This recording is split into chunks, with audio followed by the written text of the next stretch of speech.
Krishna, Hare Krishna, Hare Krishna, Krishna Krishna, Krishna Krishna, Hare Hare, Hare Hare, Hare Ram, Hare Ram, Hare Ram, Hare Ram, Ram Ram, Ram Ram, Hare Hare. Hare Hare. सर्व विघ्न विनाशक नरसिंह भगवान की जय। भक्त वत्सल नरसिंह भगवान की जय। भक्त श्रोमणी प्रहलाद महाराज की जय। सबसे पहले नरसिंह भगवान के कवच स्तोत्र का पाठ करके नरसिंह भगवान से सुरक्षा की प्रार्थना करेंगे। ओम श्री प्रहलाद कृतं श्री नरसिंह कवचम् नरसिंह कवचं वक्षे प्रह्लादेनोदितं पुरा सर्वरक्षाकरं पुण्यं सर्वोपद्रवनाशनं सर्वसम्पत्करं चैव स्वर्गमोक्षप्रदायकं ध्यात्वा नरसिंहं देवेशं हेमसिंहासनस्थितं विवृतास्यं त्रिनयनं शरदिन्दुसमप्रभं लक्ष्म्यालिङ्गितवामाङ्गं विभूतिविरूपाश्रितं चतुर्भुजं कोमलाङ्गं स्वर्णकुण्डलशोभितं पुरोजशोभितं रस्कं रत्नकेयूरमुद्रितं तप्तकाञ्चनसङ्काशं पीतनिर्मलवाससम् इन्द्रादिसुरमौलिस्फुरन्माणिक्यदीप्तिभिः विराजितपदद्वन्द्वं शङ्खचक्रादिहेतिभिः गरुत्मनाशविनया स्तूयमानं मुदान्वितं सहुड्कमलसंवासं कृत्वा तु कवचं पठे नरसिंहो मे शिरः पातु लोकरक्षात्मसम्भव सर्वगोपीस्तम्भवास बालं मे रक्षतो ध्वनिं नरसिंहो मे दिशः पातु सोमसूर्याग्निलोचनं स्मृतिं मे पातु नरहरि मुनिवर्यस्तुतिप्रिया नासां मे सिंहनासस्तु मुखं लक्ष्मीमुखप्रिया सर्वविद्याधिपः पातु नरसिंहो रसना मम वक्त्रं पातु इन्दुवदन सदा प्रह्लादवन्दितं नरसिंह पातु मे कण्ठं स्कन्दौ भूभरणान्तकृत् दिव्यास्त्रशोभितभुजौ नरसिंह पातु मे भुजौ करौ मे देववरदो नरसिंह पातु सर्वतः हृदयं योगिसाध्यश्च निवासं पातु मे हरि मध्यं पातु हिरण्याक्ष वक्षकुक्षिविदारणं नाभिं मे पातु नरहरि स्वनाभिब्रह्मसंस्तुतः ब्रह्माण्डकोटयः कट्यां यस्यासौ पातु मे कटिं गुह्यं मे पातु गुह्यानां मन्त्राणां गुह्यरूपदे ऊरु मनोभव पातु जानुनी नररूपदे जङ्गे पातु धराभार हर्तायो सौम्यकेसरी सुरराज्यप्रद पातु पादौ मे नररीश्वरः सहस्रशीर्षा पुरुषः पातु मे सर्वशस्तनो महोग्रह पूर्वतः पातु महावीराग्रजोदितः महाविष्णु दर्शनेतु महाज्वालस्तु नैऋतो पश्य मे पातु सर्वेषु दिशि मे सर्वतोमुखः नरसिंह पातु वायव्यां सौम्यं ईशनविग्रहः ईशान्यं पातु भद्रो मे सर्वमङ्गलदायकः संसारवयदः पातु मृत्युर्मृत्युनिकेसरी इदं नरसिंह कवचं प्रह्लादमुखमण्डितं भक्तिमान्यः पठे नित्यं सर्वपापैः प्रमुच्यते पुत्रवान् धनवान् लोके दीर्घायुरुपजायते यं यं कामयते कामं तं तं प्राप्नोत्य संशयम् सर्वत्र जयमाप्नोति सर्वत्र विजयी भवेत् भूम्यन्तरीक्ष दिव्यानां ग्रहाणां विनिवारणं वृश्चिकोदकसम्भूतं विशाखाहरणं परं ब्रह्मराक्षसयक्षाणां दूरोत्सारणकारणं भुजे वातालपत्रे वा कवचं लिखितं शुभं करमूले धृतं येन सिद्धेयु कर्म सिद्धय देवासुरमनुष्येषु संसमेव जयं लभेत् एकसन्ध्यं त्रिसन्ध्यं वा यः पठेत् नियतो नरः सर्वमङ्गलमाङ्गल्यं भुक्तिं मुक्तिं च विन्दति 20 सहस्राणि पाठे शुद्धात्मनां नृणां कवचस्यास्य मन्त्रस्य मन्त्रसिद्धि प्रजायते अनेन मन्त्रराजेन कृत्वा भस्माभिमन्त्रणं तिलकं धारयेदस्तु तस्य ग्रहभयं हरेत् त्रिवारं जपमानस्तु तत्तं वायाभिमन्त्रश प्राशयेयं नरं मन्त्र नृसिंहाज्ञानमाचरेत् तस्य रोगा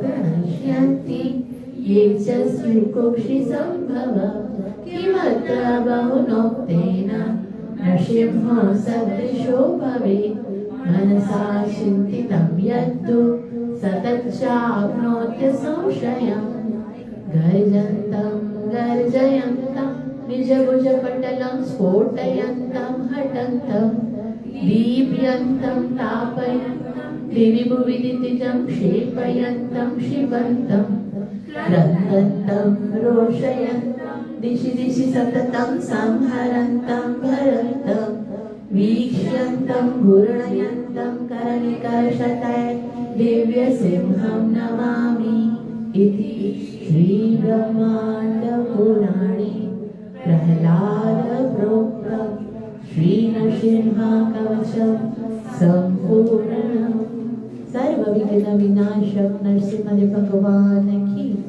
सर्वविघ्न विनाशक नरसिंहदेव भगवान की भक्तवत्सल नरसिंहदेव भगवान की भक्त श्रोमणी प्रहलाद महाराज की नित्य लीला प्रवेश चरणारविंद भक्तिवेदांत स्वामी श्री प्रभुपाद की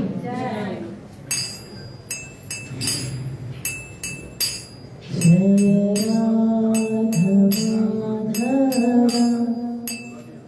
कुंज बिहारी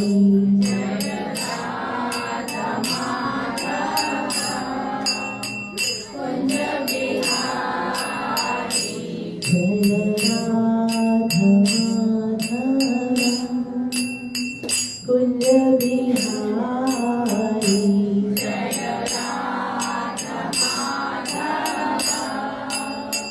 कुंज बिहारी कुंज बिहारी जय गोपी जना वल्लभ गिरिवरधारी जय गोपी जना वल्लभ गिरिवरधारी जय गोपी जना वल्लभ गिरिवरधारी जय गोपी जना वल्लभ यशोदानन्दन व्रज जनरञ्जन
Krishna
विघ्नविनाशाय जय नरसिंह देव जय नरसिंह देव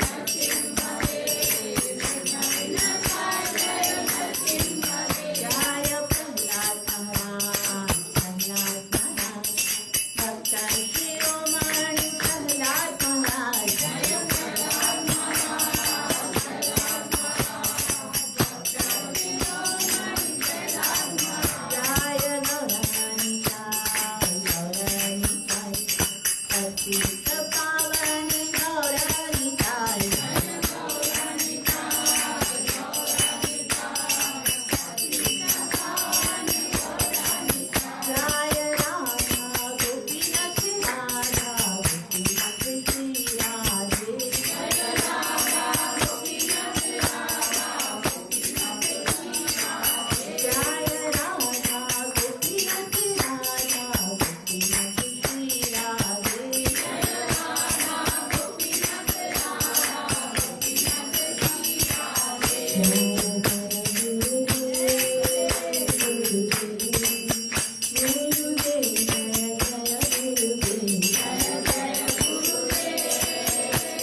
संकीर्तन महायज्ञ की जय। हरि पावन अवतार चैतन्य महाप्रभु की जय। दैव विघ्न विनाशक नरसिंह भगवान की जय।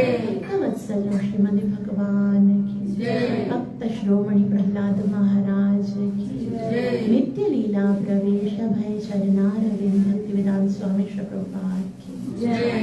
भगवत कथा में प्रवेश करने से पहले गुरु और गौरंग से कृपा की आशा करते हुए मंगलाचरण करेंगे, ताकि हम जो कुछ श्रवण करने वाले हैं उसका हमें पूरा पूरा लाभ प्राप्त हो सके, जो कि है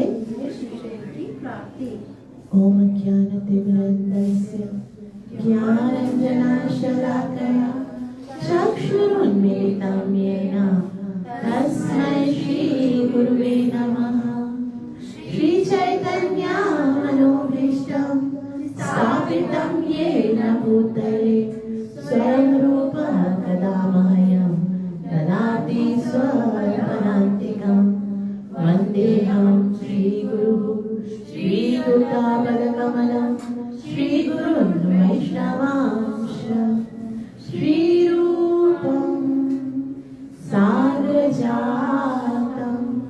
सहगण रघुनाथं वितं तं सजीवं साद्वैतं सावधूतं परिजनसहितं कृष्ण चैतन्य देवं श्रीराधा कृष्णपादां सहगण ललिता श्रीविशाखान्वितांश्च। हे कृष्ण करुणा सिन्धु दीनबन्धु जगत्पते गोपीश गोपिकान्ता राधाकान्त नमोस्तुते। तप्त काञ्चन गौरङ्गे राधे वृन्दावनेश्वरी वृषभानुसुते देवी प्रणमामि हरिप्रिये। वाञ्छाकल्पतरुभ्यश्च कृपा सिन्धुभ्यैव च पतितानां पावनेभ्यो वैष्णवेभ्यो नमो नमः। Shri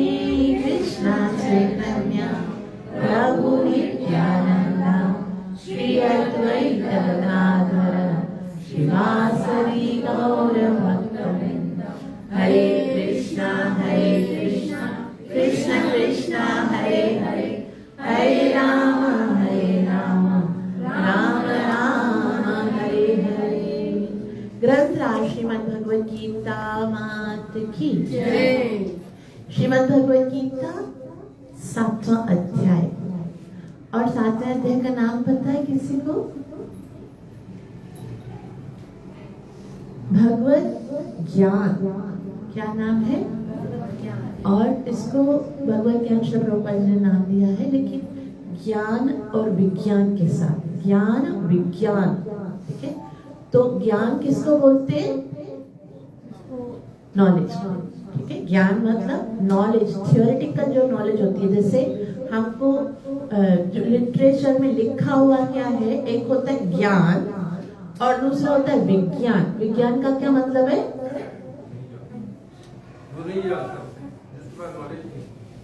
anything else? विज्ञान का मतलब पता है? एक होती है यस क्या प्रेम है। एक देखो थ्योरेटिकल नॉलेज होती है, दूसरी हाँ प्रैक्टिकल होती है, जो हम अपने जीवन में उतार सके, जो इम्प्लीमेंट की जा सके। तो ये जो भगवत गीता का ज्ञान है वो कोई नॉलेज नहीं है, खाली थ्योरेटिकल नहीं है कि बस खाली पढ़ा जाए। जैसे पढ़ते ना बस, जैसे अक्सर ऐसा होता है कथाओं में। कैसे होता है, हम लोग आते हैं, सोते हैं, हिलाते हैं और जाते हैं, है ना, कि बस हाँ हो गया। और जैसे गुरु महाराज एक एग्जाम्पल देते हैं कि क्या होता है जब सत्यनारायण की कथा होती है, ठीक है, सत्यनारायण की कथा होती है तो सब लोग बैठते कथा सुनते हैं। और माता जी, बड़ी बड़ी माता जी होती हैं, वो सुबह से बैठी होती है, सफाई करते ही होती है, और सब करके जब कथा सुनने ब्राह्मण कथा करता है तो आराम से सो जाती है। और फिर ना ब्राह्मण घंटी बजा के इति श्री सत्यनारायण जी कथा जो पढ़ने वाले पूरे हो जाते, चलो एक हो गया। फिर दूसरा तीसरा, मतलब उनको खाली सुनना है, उसमें अप्लाई करने के लिए कुछ भी नहीं है, अपने जीवन में उतारने के लिए कुछ नहीं है। लेकिन भगवान कहते हैं कि गीता ऐसी नॉलेज नहीं है कि जो बस खाली कान से सुनी जाए। सुनना है और उसके बाद समझना है, उसके बाद यस जीवन में उतारना। गीता कैसे है, जैसे हम सब जो है उनको रोग है, भव रोग है। भौतिक जगत में सब लोग जो है ना वो रोगी है, और रोगी किधर जाएगा? डॉक्टर के पास जाएगा। तो गीता समझो एक डॉक्टर है जो हमें बताती है कि आपका जो रोग है वो कैसे खत्म होगा। लेकिन डॉक्टर आपको बता दे कि देखो बेटा आपको ऐसे करना है, ये मेडिसिन लेनी है, और ये चीजें आपको नहीं खानी है, ये चीजें खानी है। आप सुन के आ जाओ और घर पे कुछ नहीं करो तो क्या आपका रोग खत्म होगा? आप बोलोगे मैं तो कितने अच्छे डॉक्टर के पास गया, इतनी फी दी, फिर भी मेरा तो रोग खत्म नहीं हुआ। तो डॉक्टर बोलेगा आपको मैंने जो मेडिसिन बोली थी वो खाई? तो बोलेंगे नहीं। बोलो मैंने आपको जो एहतियात, जो प्रिस्क्रिप्शंस भी देते ना डॉक्टर के, भाई आपको ये खाना है, तो वो दी थी, वो करी? तो बोलेंगे नहीं। तो फिर रोग कैसे खत्म होगा? तो ये भगवत गीता जो गुरु साधु और शास्त्र जो है वो कौन होते हैं? डॉक्टर्स होते हैं। और जो नियम हमें बताए जाते हैं, जो नियम हमें बताए जाते हैं कि ये आपको करना है, 4 नियम का पालन करना है, मांसाहार नहीं करना, नशा नहीं करना, अवैध संग नहीं करना, जुआ नहीं खेलना, झूठ नहीं बोलना, और करना क्या है? भगवान को भोग लगाना है। और ये सब आपको क्या है? ये सब प्रिस्क्रिप्शंस है। और औषधि क्या है?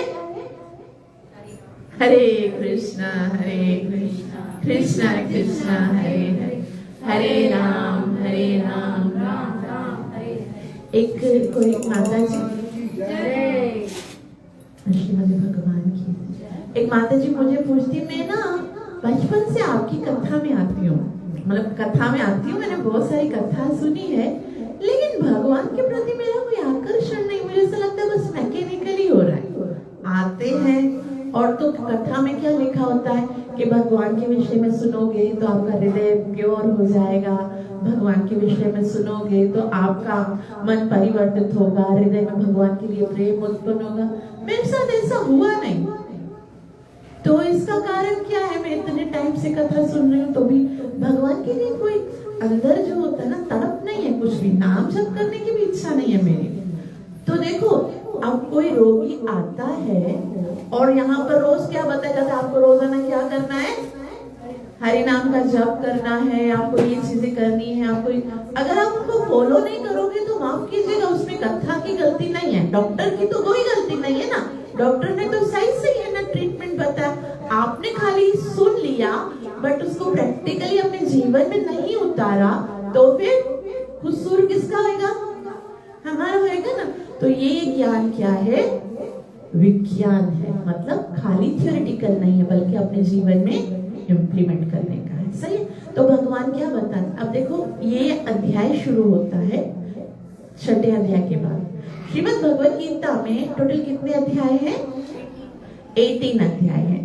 तो 18 अध्याय में फर्स्ट 6 चैप्टर का एक सेट है, सेकंड 6 चैप्टर का सेकंड सेट है, और थर्ड 6 चैप्टर का थर्ड नंबर का सेट। तो इन तीनों वैसे जितने भी हैं उनमें तो भगवान के विषय में बताया गया, लेकिन ऐसे बताया जाता है कि पहले जो 6 अध्याय हैं वो कर्म योग से भक्ति योग की तरफ लेके जाते हैं, और आखिरी जो 6 अध्याय वो ज्ञान योग से भक्ति योग की तरफ ले जाते हैं। लेकिन ये जो सेंटर वाला, मतलब chapter number 7 to chapter number 12, ये जो 6 अध्याय हैं वो क्या है? वो प्योर भक्ति के हैं, एकदम प्योर। भगवान जो है वो भक्ति की बात बताते हैं। ऐसा बताते विश्वनाथ चक्रवर्ती ठाकुर कि श्रीमद् भगवद गीता को हम देखें तो वो एक ज्वेलरी बॉक्स की तरह है। जैसे एक ज्वेलरी बॉक्स होता है, उसमें 3 पार्ट्स होते हैं, एक उसका बेस होता है, एक उसका ढक्कन होता है, और एक ऐसा सेंटर होता है जहां पर क्या होता है? ज्वेलरी रखते हैं। तो ज्वेलरी बॉक्स जो होता है वो ज्वेलरी से कीमती होता है क्या? नहीं ना। जैसे अगर मुझे चांदी की ज्वेलरी रखनी है अंदर, तो क्या मैं बॉक्स सोने का बनवाऊंगी? अगर सोने की ज्वेलरी रखनी है, हो सकता है चांदी का जो बॉक्स बनाओ, ऐसा है ना। अगर डायमंड रखवाने तो हो सकता है मैं सोने का बनवाऊं, लेकिन इसका मतलब क्या है? जो बॉक्स है वो कम प्राइस वाला होगा। इम्पोर्टेंट तो होगा क्योंकि वो ज्वेलरी को संभाल रहा है, लेकिन वो उस ज्वेलरी से ज्यादा महत्वपूर्ण नहीं होगा। तो उसी तरह से जो पहले 6 अध्याय हैं वो बेस है, उस ज्वेलरी बॉक्स का बेस है, और जो अंतिम 6 अध्याय वो क्या है? ढक्कन है, और जो सेंटर है वो क्या है? Bhagavad Gita is our spiritual treasure, हमारा आध्यात्मिक खजाना है। तो ये जो 6 अध्याय हैं उसमें भगवान ने वास्तविक बात कही है। वास्तविक क्या है? भगवद गीता क्या है? भगवत मतलब भगवान का, गीत मतलब गीत। तो भगवान का गीत, गीत मतलब प्रेम, जिसे हम प्रेम करते हैं उसका इजहार। गीत का मतलब होता है प्रेम का इजहार। तो प्रेम का इजहार हम किस में करते हैं? लेटर में करते। अभी तो लेटर में मैसेजेस में करते होंगे, लेकिन पहले क्या होता था? लेटर में करते थे। तो लेटर में क्या शुरू से याद नहीं बोला जाता है, शुरू से थोड़ा सा इंट्रोडक्शन होता है, बीच में मैसेज होता है, और एंड में कंक्लूजन होता है। ऐसे होता है ना। तो उसी तरह से शुरू में भगवान ने एक ना इंट्रोडक्शन अर्जुन को बताया कि तुम कौन हो, आप मेरे हैं कौन। यहाँ भगवान बताते हैं शुरू से जो 6 अध्याय हैं। अच्छा, इसको हम अलग तरीके से देखते हैं। शुरू का जो पहला सेट है 1 to 6, वो क्या है? वो है जीव के विषय में, कि जीव क्या है, मतलब हम कौन है। और सेंटर वाला जो 7 to 12 है वो क्या है? भगवान के विषय में, कि वो भगवान कौन है। और अंतिम जो है 13 to 18 जो चैप्टर्स हैं उसमें क्या बताया जाता है कि ये प्रकृति क्या है। ठीक है, समझ में आया? तो अब हम कहां तक पहुंचे हैं? चैप्टर नंबर 7 में किसके विषय में बताया जाएगा? भगवान के विषय में। अब जब चैप्टर नंबर 6 उसको हम थोड़ा सा करेंगे कि भगवान आखिर चैप्टर नंबर 7 में क्यों प्रवेश किए। तो चैप्टर नंबर 6 में भगवान ने ध्यान योग के विषय में बताया। ध्यान योग में भगवान ने कहा कि अर्जुन देखो, मन को कंट्रोल करना पड़ेगा। अगर मन को कंट्रोल में नहीं करोगे तो मन जो है वो तुम्हारा बहुत बड़ा शत्रु बन जाएगा।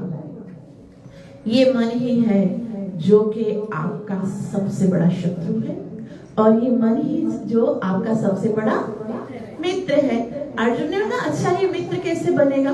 बोला अगर तुम इसको कंट्रोल करोगे तो ये आपका मित्र बन जाएगा, और अगर ये तुमको कंट्रोल करेगा तो आपको शत्रु दर दर का ठोकरें खिलाएगा आपको। तो हमको मन को कंट्रोल में करना पड़ेगा। तभी अर्जुन ने कहा मुझे तो प्रैक्टिकल नहीं लगता है कृष्ण, मन तो कितना जोरावर है। चंचलम ही मनः कृष्ण बलवा प्रमार्थी बलवद्दृढ़म यस्याहं निग्रहं मन्ये वायुरिव सुदुष्करम। मुझे तो लगता है कि हवा को तो कंट्रोल में करना आसान लगता है, बट मन को नहीं। तो भगवान ने कहा असंशयम महाबाहो मनः दुर्निग्रहं सला। तुम सही कहते हो अर्जुन, मुश्किल तो है but it is not impossible, ये किया जा सकता। अर्जुन ने बोला फिर कैसे करें? तो भगवान कहते हैं अभ्यासित कौन्तेय वैराग्येण च गुह्यते। आपको पहले अभ्यास करना पड़ेगा, भक्ति योग का अभ्यास करना पड़ेगा, श्रवणम कीर्तनम विष्णु स्मरणम पाद सेवनम। और फिर क्या करना पड़ेगा? भौतिक जगत की आसक्ति को धीरे धीरे खत्म करना पड़ेगा। फिर क्या होगा? मन आपका कंट्रोल में आ जाएगा। वास्तव में जो मन संसार में लगा होता है, जो मैटेरियल लाइफ होती है जिसमें हम संसार को हमको पसंद लगता है ना जब, तो वो एक ऐसी दशा है। श्रील प्रभुपाद जी कहते हैं material life is like an infection. Infection होता है ना, किसी को समझो किसी को इन्फेक्शन हो गया है, उसको खुजली होती है, ठीक है, अब इन्फेक्शन हो रहा है और वो उसको खुजाता है। जब उसको खुजाएगा तो क्या लगेगा? अच्छा लगेगा। फिर उसको खुजाएगा तो क्या लगेगा? अच्छा लगेगा। फिर उसको खुजाएगा तो क्या लगेगा? आगे खुजाएगा तो क्या होगा? फिर खराब हो जाएगा, फिर ब्लड निकलेगा, फिर तो रोना पड़ेगा। तो उसको खुजा के कभी भी ठीक नहीं कर सकता। इन्फेक्शन को बर्दाश्त करके, उसको ऑइंटमेंट लगा के, उसको सहन कर ठीक किया जा सकता है। तो मटेरियल लाइफ में क्या होता है? हमारी बहुत सारी डिजायर्स होती हैं, बहुत सारी इच्छाएं होती है। मुझे ये चाहिए, मुझे ये चाहिए, मुझे ये चाहिए। हमको लगता है इस तरह से खुजा के क्या होगा? मैं सेटिस्फाई हो जाऊंगा, लेकिन क्या है? ये तो अग्नि में घी डालने के बराबर। जितना खुजाते जाएंगे आगे वो जख्म बन जाएगा, फिर कहीं के नहीं रहेंगे। तो इसलिए भगवान कहते हैं कि अर्जुन वैराग्य करना है और मन को कंट्रोल करना है। और इस तरह से भगवान जो है, अगर अर्जुन बोलते कि मैं ठीक है अगर कंट्रोल करने के लिए ट्राई करता हूँ लेकिन मैं नहीं कर पाता, सपोज मैं चूक जाता हूँ, तो भगवान बोलते बल्ले कोई फर्क नहीं पड़ता, आप अपनी ओर से 100% तो करने का प्रयास करो। अगर चूक जाओगे तो भी तुम्हारा फायदा होगा, क्योंकि अगर इस रास्ते पे थोड़ा सा भी हम आगे बढ़ते हैं तो हमारी हार नहीं होती है, आगे ही बढ़ रहे होते हैं। और जो अच्छे रास्ते पे जाता है उस पर कभी भी बुराई जो है वो गालिब नहीं आती है, बुराई उस पर कभी भी उसको दबा नहीं सकती। तो करो, तुम अच्छे रास्ते की प्रैक्टिस करो। अगर तुम आधे में चूक गए तो भी क्या होगा? प्राप्य पुण्य कृतम लोकम, फिर तुम पुण्य कृता स्वर्ग में जाओगे, फिर संसार में बहुत धनी परिवार में जन्म लोगे। अगर बहुत समय के बाद तुम गिरोगे तो फिर तुम योगियों के घर में जाओगे। बस, और अंत में भगवान कहते हैं देखो अर्जुन, तुमको योगी बनना चाहिए। अर्जुन बोलता अच्छा बहुत सारे टाइप के योगी हैं, आपके ख्याल में सबसे अच्छा योगी कौन सा है? तब कृष्ण कहते हैं योगी नाम अपि सर्वेषां मद्गतेनान्तरात्मना श्रद्धावान भजते यो मां समे युक्तः तमामतः। कि योगी नाम अपि सर्वेषां, जितने भी योगियां हैं, जितने भी योगी जन हैं, मद्गतेनान्तरात्मना, जो अपने अंतर में मुझे याद करते हैं, मुझसे प्रेम करते हैं। श्रद्धावान भजते यो मां समे युक्तः तमामतः, जो श्रद्धा से मेरा भजन करते हैं मुझ में युक्त, वो सबसे श्रेष्ठ है। तो मानो अर्जुन ने पूछा, जिसका मन तुम में लगता है, मन तो संसार में जल्दी लगता है, भगवान में लगता है? भगवान में नहीं लगता है। हम कोशिश भी करते ना तो भी नहीं लगता। तो अर्जुन कहते हैं कि उस लोग का मन कैसे लग जाता है आपके अंदर? वो उसका कोई प्रोसेस है क्या? मन कैसे लगता है? क्योंकि संसार में इतनी आसक्ति है कि संसार की कोई भी चीज इतनी पसंद लगती है, हम खुद ब खुद उसकी ओर आकर्षित, माया कितनी आकर्षित करती है, और भगवान तो आकर्षण ही नहीं करता। तो भगवान बताते, मैं आपको एक प्रोसेस बताता हूँ कि मन आपका मुझ में कैसे लगे। तो भगवान यहाँ से चैप्टर नंबर 7 स्टार्ट करते हैं। श्री भगवान उवाच मय्यासक्तमनः पार्थ योगं युञ्जन्मदाश्रयात् असंशयं समग्रं मां यथा ज्ञास्यसि तच्छृणु। यहाँ पर भगवान अंत में बोले तच्छृणु। क्या बोलते हैं? सुनो का मतलब होता अब मुझसे सुनो। किसको बोल रहे हैं? अभी देखो, बोलने वाला एक है, कौन है? कृष्ण, ठीक है। सुनने वाला एक है, कौन? तो इतनी देर से अर्जुन क्या कर रहा था? सुन रहा था ना। अभी फिर भगवान 6 चैप्टर बताने के बाद अर्जुन को बोले सुनो। इट मीन्स अब तक वो अर्जुन बोलेगा मैं अब तक क्या कर रहा था। तो भगवान इसलिए बोलते हैं सुनो। भगवान बार बार बोलते हैं भगवत गीता में, अच्छा अर्जुन सुनो, वापस बोलते हैं अर्जुन तुमने ध्यान से सुना। अंत में भी बोलते हैं जो मैंने तुमको सुनाया वो तुमने अच्छी तरह से सुन लिया ना, ऐसे पूछते। तो मतलब भगवान बोलते खाली कान से नहीं सुनो, 2 तरह से सुनना होता है। एक दफा ऐसा होता है कि हम कुछ बोलते हैं और आप यहाँ पर होते हो, जैसे किसी को मैं बोलूं सुनो पानी लेके आओ, तो वो यहीं पर खड़ा होगा। वापस मैं बोलूं सुनो पानी लेके आओ, वो यहीं पे खड़ा। फिर मैं क्या बोलूं, सुना ही देता क्या? पानी लेके आओ, तो क्या बोलेगा, अरे मेरा माइंड कहीं और था। मतलब हम खाली कान से नहीं सुनते, किसके साथ सुनते? मन भी होना चाहिए। तो कथा में खाली कान नहीं लेके आना चाहिए। हमारा क्या है, मन तो उधर रख के आते हैं, मन तो कहीं पर भी रख देते हैं, कथा में अपने कान लेके आ जाते हैं। फिर भगवान कितना ही बोलते रहे, कितना नो परिवर्तन, ऐसे जैसे आते हैं ना वैसे ही जाते हैं। तो श्रवण करने में क्या होता है? 3 चीजें होती है। कितनी चीजें होती है? एक होता है श्रवण करना, मतलब मैकेनिकली कान में आवाज है। दूसरा होता है मनन करना कि ये जो बोल रही है ना वो सही बोल रही है, वाकई में गीता में लिखा हुआ है, भगवान ने हमारे लिए बोला यही मेरे लिए लाभदायक है क्योंकि भगवान का संदेश है। मन में ऐसा आना चाहिए। हम जब भी सुने ना तो हमको इस तरह से सुनना चाहिए कि वाकई में भगवान जो बोलते हैं उसमें तो मेरा लाभ ही होगा। तो मुझे वही फिर मन एक डिसीजन देता है, क्या मुझे ऐसा करना है। ये मन की बात हो गई, इसको बोलते मनन, ठीक है। और उसके बाद क्या है? निध्यासन। निध्यासन मतलब उसको खाली सुनकर मनन नहीं करना, बल्कि उसको प्रैक्टिकली अपने जीवन में अप्लाई करना, ठीक है। तो सुनने का मतलब ये है कि 3 काम करने, कौन कौन से? श्रवण, मनन और निध्यासन, ठीक है। तो 3 चीजें। तो भगवान कहते हैं देखो सुनने से ही होगा। जो भक्ति का मार्ग है वो श्रवण करने से ही आगे बढ़ता है। पहला स्टेप जो है ना वो श्रवण है। जो कहता है मुझे सुनने की आवश्यकता नहीं, वो भक्ति में कभी नहीं बढ़ सकता। जो ये सोचता है भाई मुझे तो सब कुछ पता है, मुझे क्या जरूरत है कथाओं में जाकर श्रवण करने की, तो वो कभी भी भक्ति में आगे नहीं बढ़ सकता, क्योंकि पहला स्टेप है श्रवण करना। लेकिन जो ऐसा करे, श्रवण भी करे, लेकिन बस वो और आगे दूसरे स्टेप पे, देखो स्टेप तो पहले से बना हुआ है, सीढ़ी होती है ना, उसका दूसरे स्टेप पर आने के लिए आपके पैर को कोई और ऊपर उठाएगा क्या? खुद को उठाना पड़ेगा ना पैर।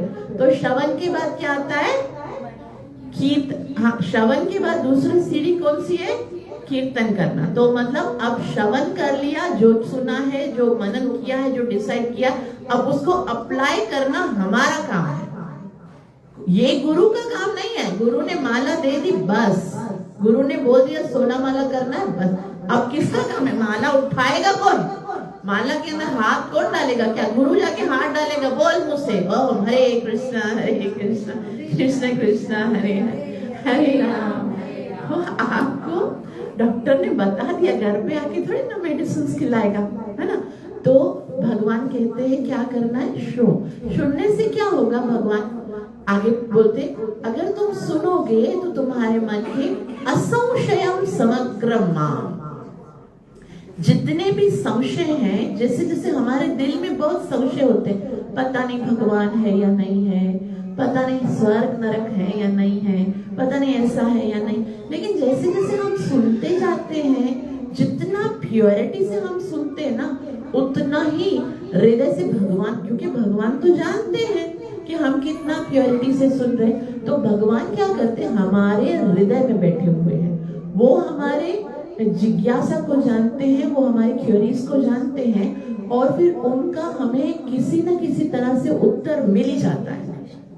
अगर हम सिंसियर हैं तो भगवान अवश्य हमारे संशयों को, हमारे डाउट्स को दूर करते हैं। और भगवान कहते हैं क्या होता है? अगर संशय दूर हो जाते हैं तो योगम युञ्जन मनाश्रय, फिर तुम योग के साथ मेरे में जुड़ जाते हो, और फिर क्या होता है? मय्यासक्त, फिर आपका मन मुझ में आसक्त हो जाता है। शुरू कैसे होगा?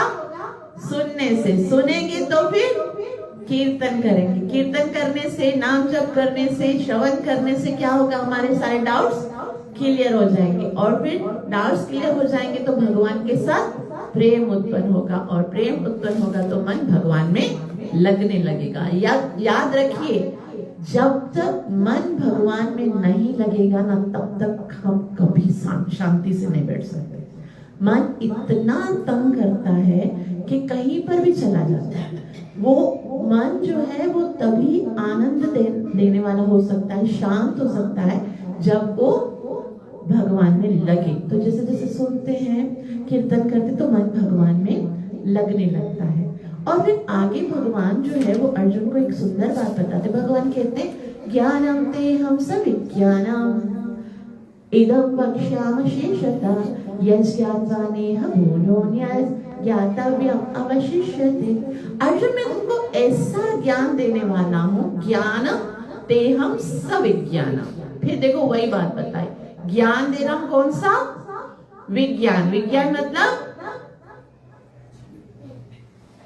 प्रैक्टिकल है, ये बिल्कुल प्रैक्टिकल है। कौन सा ज्ञान दे रहा हूं मैं तुमको? प्रैक्टिकल। वो अगर जीवन में उतर गया तो यज्ञात्वा नेह भूयोऽन्यस् ज्ञातव्यम् अवशिष्यते। यज्ञात्वा, इस ज्ञान को जो मैं अभी तुमको देने वाला हूँ, नेह भूयोऽन्यस्, फिर इस संसार में और कोई भी ज्ञातव्यम अवशिष्यते, जानने के लिए कुछ भी बाकी नहीं रहेगा। तो देखो, इस संसार में कोई भी ऐसा ज्ञान नहीं है। आप चाहे कितनी भी डिग्रियां ले लो, कितना भी सीख लो, आप कभी ये नहीं बोलते मैंने सब कुछ सीख लिया, ऐसा कभी नहीं होता। कुछ बहुत सारे, मतलब ज्ञान के बहुत सारे वो ब्रांचेस है ना, अलग अलग चीजें हैं। जैसे कोई डॉक्टर बन गया तो उसको इंजीनियर का ज्ञान नहीं आएगा ना, जैसे अगर कोई साइंटिस्ट बन गया तो उसको एडवोकेट वाला ज्ञान नहीं आएगा। तो बहुत सारे ज्ञान होते हैं ना। कोई भी ज्ञान, कोई भी फील्ड ऐसी नहीं कि जहां पर जाकर आपको कहा जाए बस अब आपके जानने के योग्य संसार में कुछ नहीं रहा। कितने सारे, अगर सारा पढ़ाई लिखाई कर लिया फिर कुकिंग नहीं आता, कुकिंग नहीं किया तो कुकिंग करना सीख गया तो स्टिचिंग नहीं आता, स्टिचिंग करना सीख गया तो पार्लर का कोर्स करना अभी, और फिर और आर्किटेक्ट हैं, घर बनाते, कितनी सारी चीजें ना जानने के लिए। लेकिन भगवान कहते हैं कि अर्जुन, मैं तुमको एक ऐसा ज्ञान बताने वाला हूँ, यज्ञात्वा नेह भूयोऽन्यस् ज्ञातव्यम् अवशिष्यते। तो फिर ना अर्जुन बोले, अरे वाह, ऐसा कौन सा ज्ञान हो सकता है जिसको जानकर कुछ जानने के लिए रहेगा नहीं? ऐसा कोई व्यक्ति है भी जिसने ये वाला ज्ञान लिया हो? क्या आप बता सकते हो किसी ऐसे व्यक्ति ऐसे हैं क्या? अर्जुन को भगवान बोलते हैं हाँ है तो सही, मगर अर्जुन हजारों में से कोई एक होता है। भगवान तीसरे श्लोक में कहते हैं मनुष्याणां सहस्रेषु कश्चित् यतति सिद्धये यततामपि सिद्धानां कश्चित् मां वेत्ति तत्त्वतः। हजारों में से कोई एक मनुष्य इस रास्ते पर चलता है और उनमें से भी कोई एक होता है जो मां वेत्ति तत्त्वतः, जो इस ज्ञान को मुझे अर्थात मेरे बारे में जान लेता है। वो कोई एक होता है, बहुत विरला होता है। तो फिर अर्जुन बोलता है अच्छा मुझे तो बताओ कि अगर ऐसा इतना वो व्यक्ति इतना रेयर है, इतना दुर्लभ है, तो मैं वो व्यक्ति बनना चाहता हूँ। कौन सा? जो आपको जानता है, मुझे बताओ अपने विषय में। तो भगवान कहते ठीक है अर्जुन, मैं तुमको धीरे धीरे बताता हूँ। पहले भगवान जो है वो अपनी शक्तियों के विषय में बताते हैं। भगवान की दो प्रकार की शक्तियां होती हैं। एक कौन सी होती है? भगवान की मैटेरियल एनर्जी, ये भौतिक शक्ति होती है, जिसको बोलते हैं अपरा प्रकृति। क्या बोलते हैं? अपरा प्रकृति। और एक भगवान की स्पिरिचुअल एनर्जी होती है, इसको क्या बोलते हैं? परा प्रकृति। तो भगवान अपनी दो शक्तियों के विषय में बताते। भगवान बताते श्लोक नंबर 4 में कि मेरी अपरा प्रकृति के 8 चीजें हैं जो मेरी अपरा प्रकृति में आती हैं। अर्जुन बोलेगा कौन सी? तो भगवान कहते भूमिरापो नलो वायु खम मनो बुद्धिरेव च अहंकार इति यम में भिन्ना प्रकृतिरष्टधा। अर्जुन देखो, पृथ्वी, जल, अग्नि, वायु, आकाश, मन, बुद्धि और अहंकार, ये कौन है? मेरी अपरा प्रकृति। इस भौतिक जगत में जो कुछ भी दिख रहा है ना, जो कि निर्जीव है, वो सब अपरा प्रकृति है। कुछ भी आप ले लो, जैसे ये डेस्क, ठीक है, किससे बना है? किसी लकड़ी से बना है। लकड़ी कहां से आएगी? वृक्ष से आएगी। वृक्ष कहां से आएगा? धरती कहां से आएगी? भगवान ने कहा धरती क्या है? मेरी शक्ति है। तो कोई भी चीज, जैसे ये है, ये किससे बना हुआ है? पित्तल से बना हुआ है। ये कहां से आएगा? वो खान में से निकलेगा। तो वो कहां पर है? वो भगवान ने जब संसार बना तो उसमें। कोई भी चीज आप ले लो, जैसे ये पूरा घर बना है, इसमें रेती है, बजरी है और जो कुछ भी है, आयरन है, वो सब भगवान कहते हैं ये सब मेरी अपरा प्रकृति है। और मेरी एक परा प्रकृति भी है। भगवान अर्जुन बोले कौन सी? तो भगवान कहते हैं अपरेयमितस्त्वन्यां प्रकृतिर्विद्धि मे परां जीवभूता महाबाहो ययेदं धार्यते जगत। मेरी एक परा प्रकृति है, वो जीव है और वो पूरे संसार में जो कुछ भी है उसका वधुवन करता है, उसको यूज करता है। अभी देखो, जो कुछ भी भगवान ने कहा, जो कुछ भी तुम्हें दिखता है, एतत् योनि भूतानि सर्वाणीत्युपधारय अहं कृष्णस्य जगतः प्रभवः प्रलयस्तर। जो कुछ भी तुम्हें दिखता है वो मेरी ये दो शक्तियां मिलकर बनती है। जो कुछ भी दिखता है, शक्ति किसकी है? भगवान कहते हैं मेरी है। आप देखो, मैं आपको एक छोटी सी एग्जांपल देती हूँ, वहां से समझ में आएगा। पहले क्वेश्चन ये है कि ठीक है भगवान की है तो है ना, हमको क्या करना है? तो भगवान ये बताते हैं कि देखो, तुम मेरी शक्तियों को यूज कर रहे हो। शक्ति किसकी है? भगवान की। और यूज कौन कर रहा है? हम कर रहे हैं। जैसे आप सबके घर में फैन है, पंखा है, और आप सबके घर में फ्रिज है, वो किसका है? आपका है। ठीक है। आपके घर में एलईडी है, ठीक है, वो किसका है? आपका है। आपके घर में एसी है, वो किसका है? आपके अपने घर में जो आपकी इंस्ट्रूमेंट है वो चलाते हो आप। पंखा चलता है गर्मी में, ठीक है, फ्रिज भी चलता है, ठीक है, एलईडी भी चलता है। आपकी चीज है ना, वो चलाते हो आप। और हर मंथ बिल किसको देते हो? किसको देते हो? गवर्नमेंट को। गवर्नमेंट को क्यों देते हो भाई? आप बोलो मेरा पंखा मैंने चलाया, मैं क्यों दूं बिल? क्यों देते हैं? क्योंकि उसके अंदर जो एनर्जी है वो किसकी है? गवर्नमेंट की। अगर हम उसको बिल नहीं देंगे तो गवर्नमेंट कनेक्शन कर देंगे। उसी तरह से देखो, हम हैं, ठीक है, हमारी आंखें हैं, ठीक है, देख रही हैं, हमारे कान हैं, सुन रहे हैं, हाथ काम करते हैं, पैर काम करते हैं, हमारे जो भी हम काम कर रहे हैं ये हमारे, ये सारे पार्ट्स किसके हैं? हमारे। शरीर किसका है? हमारा। ये अलग बात है कि भगवान ने कहा ये जो शरीर है वो भी मेरी शक्ति है। लेकिन अब हम इसको देखें कि वो उसके अंदर से हम सारा जो काम कर रहे हैं, आंखों को देखने की शक्ति, कानों को सुनने की शक्ति, मुख को बोलने की शक्ति, हाथों को कार्य करने की शक्ति, वो किसकी है? भगवान की। तो हमें भगवान की शक्ति को यूज कर रहे हैं। उसके अलावा जो भी हमारे संबंधी हैं, जैसे किसको हमारे पति है, हमारी पत्नी है, हमारी माता है, हमारे बच्चे, भगवान ने कहा ये दो प्रकृति से मिलकर बनी है। उसका शरीर किससे बना है? अपरा प्रकृति से। और अंदर क्या है? मेरी परा प्रकृति। तो जो कुछ भी हमने आज तक यूज किया है भूमि से निकला है। जो खाया है, आज तक अन्न किसने नहीं खाया होगा? सबने खाया। वो कहां से आया? भूमि से आया। जल कहां से आया?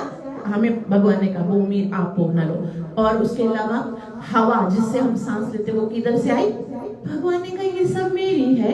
तो इतनी सारी एनर्जीज हम भगवान की ले रहे हैं और भगवान को कोई बिल नहीं देते तो भगवान कनेक्शन काट देंगे ना? कभी सोचा ही नहीं इसके बारे में। अभी फिर बिल क्या है? भगवान को क्या देना है? भगवान ने कहा कुछ नहीं करो, बस मेरा नाम ले लो। हरे कृष्णा कृष्णा कृष्णा हरे हरे राम राम राम। बस इतना सरल है, कुछ खर्चा भी नहीं करना है। ऐसा नहीं कि बहुत मेहनत करके कुछ कमाना होगा फिर भगवान की पेटी में। वो तो दान है, डालना है डालो। लेकिन वास्तव में भगवान क्या चाहते हैं? इस कलयुग में चैतन्य महाप्रभु कहते हैं हरे नाम एव केवल, यही बिल है बस। आप इतने सारे मेरे प्रोडक्ट्स यूज कर रहे हो, इतनी सारी चीजों को आप जब अपने जीवन में यूज कर रहे हो तो कुछ तो देना पड़ेगा। और वो क्या दो? आप मेरा नाम ले लो। और भगवान इनको अर्जुन बोलते हैं अच्छा ये सब आपकी शक्तियां हैं और कुछ है क्या? आपकी और शक्तियां हैं? तो भगवान बोलते हैं हाँ और भी अर्जुन। तुमको एक इतना सुंदर श्लोक भगवान बोलते हैं, गीता के जो सुंदर श्लोक है मेरे फेवरेट, उसमें ये एक है श्लोक नंबर 7.7। भगवान कहते हैं मत्तः परतरम नान्यत् किंचिदस्ति धनंजय मयि सर्वमिदं प्रोक्तम सूत्रे मणिगणा इव। हे अर्जुन, मुझसे श्रेष्ठ कोई सत्य नहीं है। जिस प्रकार मोती धागे में पिरोए होते हैं उसी प्रकार संपूर्ण ब्रह्मांड मेरी शक्ति के आधार पर टिके हुए हैं। भले ही धागा दिखता नहीं है लेकिन सारे मोतियों का आधार क्या होता है? वो धागा होता है। अगर धागा निकल गया तो सारे मोती बिगड़ जाएंगे। उसी तरह से भले ही कृष्ण दिख नहीं रहे हैं लेकिन प्रत्येक ब्रह्मांड, प्रत्येक वस्तु, प्रत्येक लोक के आधार कौन है? वो कृष्ण है। मूर्ख नहीं जानते इस बात को, लेकिन भगवान बताते हैं मयि सर्वम इदं प्रोक्तम। तो भगवान को अर्जुन बोलेगा कि अगर आप ही आधार हो तो दिखते क्यों नहीं हो? भगवान तो दिखते नहीं है संसार में। कई लोग हमें बोलते अच्छा भगवान को देखा है क्या? भगवान देखा है तो मुझे दिखाओ। एक बार क्या हुआ, एक व्यक्ति ने श्री प्रभुपाद जी से कहा स्वामी जी सारा दिन भगवान भगवान के तो कृष्ण को देखा है क्या? अगर देखा है तो मुझे दिखाओ। श्री प्रभुपाद जी बोलते हाँ मैंने देखा है बट मैं तुम्हें कैसे दिखाऊं? तुम्हारे पास वो योग्यता नहीं है जिससे तो देख सको। तो उसको क्या लगेगा? ये तो अपने ऊपर कितना अपने आप को सोचता भाई मैं तो देख सकता तो तुम क्यों नहीं, मैं क्यों नहीं देख सकता? तो श्रील प्रभुपाद जी बताते देखो हर एक वस्तु को देखने के लिए योग्यता चाहिए। हर एक चीज को समझने के लिए आपके अंदर कोई जैसे आप अगर बीमार हो जाते हो, आपकी हार्ट बीट तेज हो जाती है, आप बीमार हो जाते हो, आपको समझ में आता है क्या हुआ? आपको किसके पास जाना पड़ेगा? डॉक्टर के पास जाना पड़ेगा। क्यों? क्योंकि डॉक्टर क्वालिफाइड है, डॉक्टर के पास वो ज्ञान है जिससे वो जान सकेगा कि ऐसा क्यों हो रहा है। तो अगर आपको भी जानना है तो क्या बनना पड़ेगा? डॉक्टर। अगर आप भी अपने शरीर की गतिविधि को जानना चाहते हो तो आपको क्या बनना पड़ेगा? डॉक्टर बनना पड़ेगा। और ये नॉलेज आपको देनी पड़ेगी। आप अगर वो उस तरह से योग्यता प्राप्त करोगे तो आप जान सकोगे। हालांकि दिल आपका, शरीर आपका, कोई भी प्रॉब्लम होती है तो डॉक्टर को पता होता है, आपको पता नहीं होता। उसी तरह से देखो हम लोग गाड़ी में जा रहे होते हैं, गाड़ी हमारी है, हम चलाते हैं, लेकिन रास्ते में वो आवाज करने निकाल देगी और फिर ब्रेक सही तरह से नहीं चलेगा तो हमको समझ में आएगा हमको कैसे करना है। हमको किसके पास जाना पड़ेगा? मैकेनिक के पास। क्यों जाना पड़ेगा? हमको क्यों नहीं समझ में आया कारण तो मेरी ये, क्योंकि हमारे पास वो नॉलेज नहीं है। अब देखो ये शरीर है ना, हमारे शरीर पे भी लिखा हुआ है बहुत सारे कीटाणुस है, बहुत सारे कीटाणुस हैं, लेकिन हमको वो जर्म्स दिख रहे हैं क्या? नहीं दिख रहे हैं। क्यों? क्योंकि उनको देखने के लिए क्या चाहिए? माइक्रोस्कोप चाहिए। जब वो होगा तो दिखेगा। अब देखो हम सब यहाँ पर सांस ले रहे हैं ना, सांस ले रहे मतलब यहाँ पर ऑक्सीजन है, उसी में तो सांस ले रहे। किसी को दिख रही? नहीं दिख रही, क्योंकि हर चीज को देखने के लिए एक मेथड होता है, और उस तरीके को जब हम अप्लाई करेंगे तो ही हम उस चीज को देख सकेंगे। तो भगवान को देखने का कौन सा तरीका है? तभी ब्रह्मा जी कहते हैं प्रेमांजना चुरित भक्ति विलोचनेन संता सदैव हृदयेषु विलोकयन्ति यं श्याम सुन्दरमचिन्त गुण स्वरूपं गोविन्दमादि पुरुषं तमहं भजामि। प्रेम अंजन, अंजन किसको बोलते हैं? काजल को। प्रेम का अंजन हृदय के नेत्रों पे जब लगाएंगे, हृदय के भी नेत्र होते हैं। भगवान कहाँ रहते हैं? भगवान कहते हैं सर्वस्य चाहम हृदि सन्निविष्टो, मैं तो सबके हृदय में रहता हूँ। तो इधर से बाहर वाली आंखों से नहीं दिखते हैं, अंदर की आंखों से दिखते हैं। प्रेम के नेत्रों पर, हृदय के नेत्रों पर प्रेम का काजल लगाते हैं तो भगवान दिखने लगते हैं। तो भगवान को अर्जुन ने आगे पूछा कि ठीक है भगवान, आपके तो हर वस्तु आपसे जुड़ी हुई है, सारे ब्रह्मांड धागे की तरह आप में ही मोती जिस तरह पिरोए होते हैं ऐसे पिरोए हैं। आप कोई उदाहरण दे सकते हो कि हर वस्तु में हम आपको कैसे रियलाइज करें, कैसे पता चले कि आप हर एक वस्तु में हो? भगवान बोले हाँ अर्जुन, बहुत सारे ऐसे उदाहरण हैं। तो भगवान को अर्जुन कहते हैं मुझे भी बताओ। तो श्लोक नंबर 1 में भगवान बहुत सुंदर बताते हैं, एकदम सिंपल करके भगवान उदाहरण देते हैं जैसे छोटा बच्चा भी समझ जाए। भगवान कहते हैं रसोहम अप्सु कांतेय प्रभास्मि शशि सूर्ययो प्रभवः सर्ववेदेषु शब्दः कि पौरुषं नृषु। अर्जुन पानी पिया है कभी? अर्जुन बोलेगा हाँ। बोले क्यों पीते हो पानी? तुम तो राजा हो, है ना, तुम्हारे पास तो इतना सारा धन है, तुम रोजाना पानी की जगह पर कोल्ड ड्रिंक्स पिया करो और है ना मिल्क शेक पिया करो। पानी की जगह पे बहुत सारे दूसरे ड्रिंक्स हैं, वो अलग अलग चीजें पिया करो ना, पानी क्यों पीते हो? तो अर्जुन कहता है कृष्णा, भले कितना ही वस्तु है पीने के लिए, लेकिन जब प्यास लगती है तो क्या पसंद लगता है? पानी पसंद लगता है, क्योंकि पानी के अंदर एक अलग ही स्वाद है, पानी का एक अलग स्वाद है। तो बोला अच्छा पानी का स्वाद कैसा? बोलो बता नहीं सकता हूँ, पानी का एक अलग ही स्वाद है जो प्यास बुझाता है।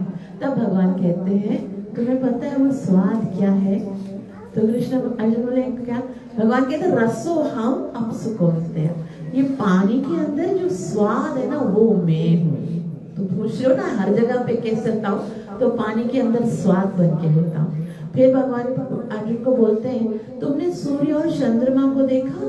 बोला हाँ। तो बोला अच्छा लगते ना? वो क्यों अच्छे लगते? क्योंकि उसके अंदर एक अलग सा प्रकाश है। देखो हमारे पास कितनी सारी लाइट्स हो, लेकिन सूर्य जब होता है ना तो उसकी एक अलग बात होती है, फिर किसी लाइट की जरूरत नहीं पड़ती, एक सूर्य काफी होता है।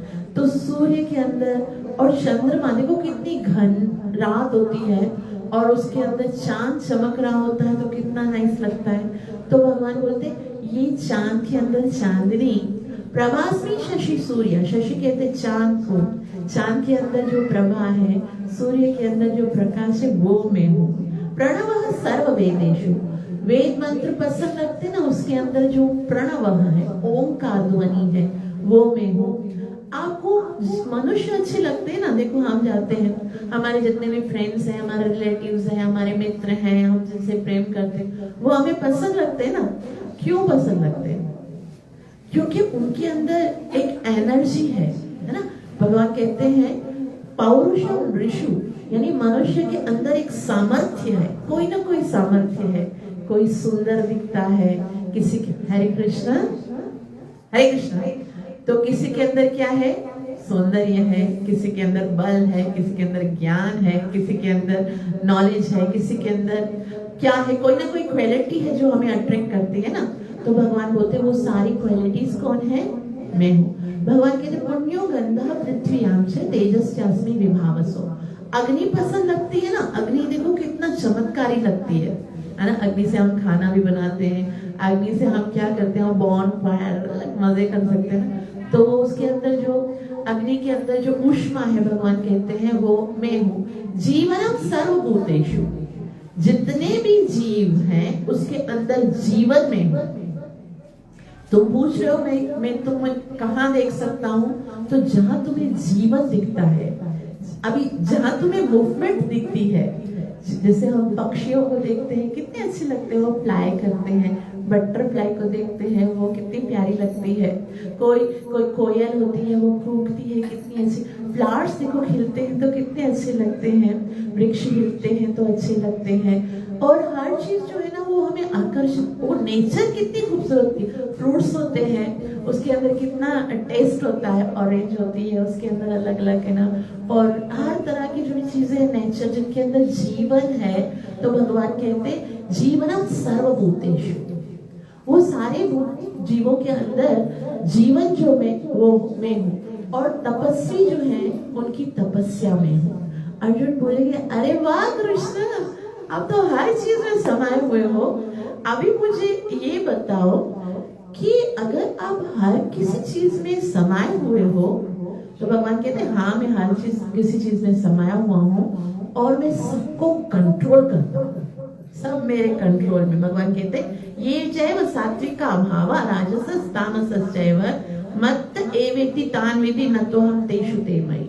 भगवान कहते हैं तुम जान लो कि मेरी शक्ति से सारे गुण प्रकट होते हैं, चाहे वो सतोगुण हो, रजोगुण हो, तमोगुण हो, एक प्रकार से मैं सब कुछ हूँ।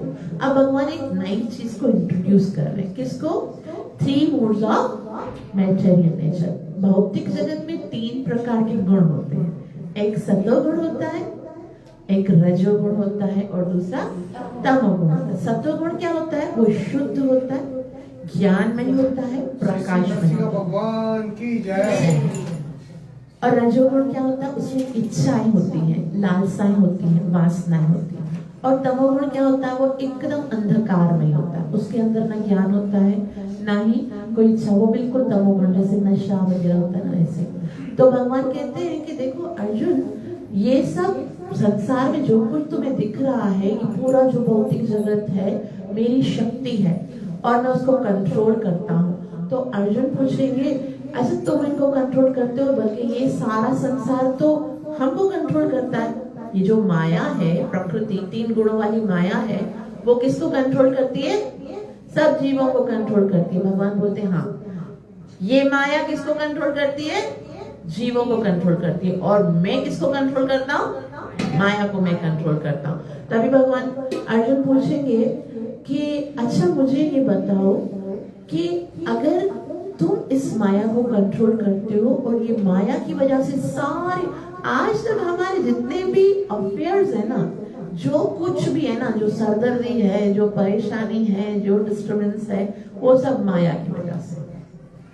तो भगवान अर्जुन भगवान से पूछेंगे कि अगर माया तुम्हारे कंट्रोल में है और हमको माया ने परेशान किया है, तो हमको माया से मुक्त होने के लिए क्या करना पड़ेगा। तब भगवान एक बहुत ही सुंदर श्लोक कहते हैं। भगवान कहते हैं दैवी हीशा गुणमयी मम माया दुरत्यया मामेव ये प्रपद्यन्ते मायामेतां तरन्ति ते। दैवी हीशा गुणमयी, ये जो मेरी माया है वो देवी है, मेरी शक्ति है, और इसके अंदर 3 गुण हैं, गुणमयी, और मम माया दुरत्यया, इसको क्रॉस करना बहुत कठिन है। दुरुत्यया मतलब आप अपनी शक्ति से इसको नहीं लांघ सकते हो। तो भगवान को अर्जुन कहेंगे फिर कैसे? तो भगवान कहते मां एव ये प्रपद्य। एव का मतलब होता है सिर्फ, खाली श्री कृष्ण। ये माया सिर्फ कृष्ण की बात सुनती है। तो भगवान कहते हैं अगर तुम मेरी शरण में आ जाओगे तो माया में तब तरंगती थे, तुम इस माया से पार हो जाओगे। तो आचार्यगण बताते हैं कि जैसे अगर हम किसी बंगलों में जाते हैं, हमारा कोई संबंधी है या कोई मित्र है, एक बहुत बड़े बंगलों में रहता है और हम वहां पर जाएंगे तो क्या होगा, नीचे एक कुत्ता खड़ा होगा, है ना, वो आपको अंदर जाने देगा। आप अंदर जाओगे तो क्या करेगा, भौंकेगा। उसको जोर से आप ऐसे करके गुजरने की कोशिश करो, क्या करेगा, बाइट करेगा। तो फिर आपके क्या, अगर आप फिर भी जाना चाहते हो तो आपको क्या करना पड़ेगा, जो हमारा मित्र उस बंगलों में रहता है उसको बुलाओ, अरे यार भाई कुत्ते, अपने कुत्ते को संभालो, है ना, वो मुझे आने नहीं दे रहा है। तो वो आएगा नीचे और कुत्ते को क्या बोलेगा, टॉमी साइड में हो जाओ, देखो अपना बंदा है, और वो कुत्ता आराम से साइड में हो जाए। उसी तरह से ये माया कैसी है, भगवान का कुत्ता, भगवान की आज्ञा का पालन करने वाला। तो भगवान क्या करेंगे, माया को बोलेंगे देखो अगर हमको अगर माया से बचना है तो एक ही तरीका है। भगवान ने क्या कहा, मां एव यो प्रपद्यन्ते, जो मेरी शरण में आता है, सिर्फ मेरी शरण में, और कोई नहीं बचा सकता।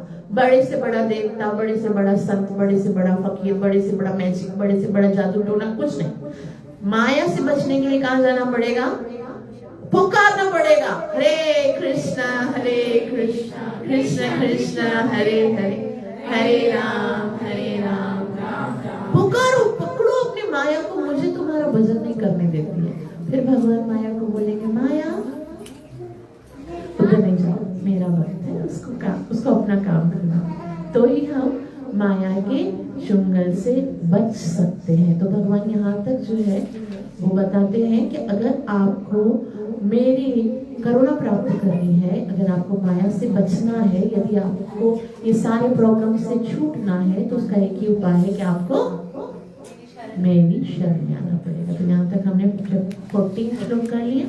आगे अर्जुन भगवान से पूछते हैं तो फिर तो कितना सरल है, कोई भी आ सकता है, ये तो कितना आसान है, खाली गाना ही तो गाना है, Hare Krishna Krishna Krishna Hare Hare, Hare Ram Ram Ram, no fight, no disturbance, कोई मेहनत ही नहीं करनी है। तो फिर तो सब आएंगे आपके पास और माया से बच जाएंगे। अर्जुन को भगवान बोलेंगे नहीं आते ना, सब थोड़ी आते हैं। अर्जुन बोलेगा कौन कौन आते हैं, तो कृष्ण कहेंगे 4 टाइप के लोग आते हैं, 4 टाइप के लोग नहीं आते। वो कौन से हैं वो हम नेक्स्ट क्लास में पढ़ेंगे। आप सबका बहुत बहुत आभार जो इतना प्रेम से श्रवण किया। कृपया मुझे आशीर्वाद दीजिएगा कि कृष्ण का नाम जप के माया की जंगल से बच सकूं। हरे कृष्णा कृष्णा कृष्णा हरे हरे,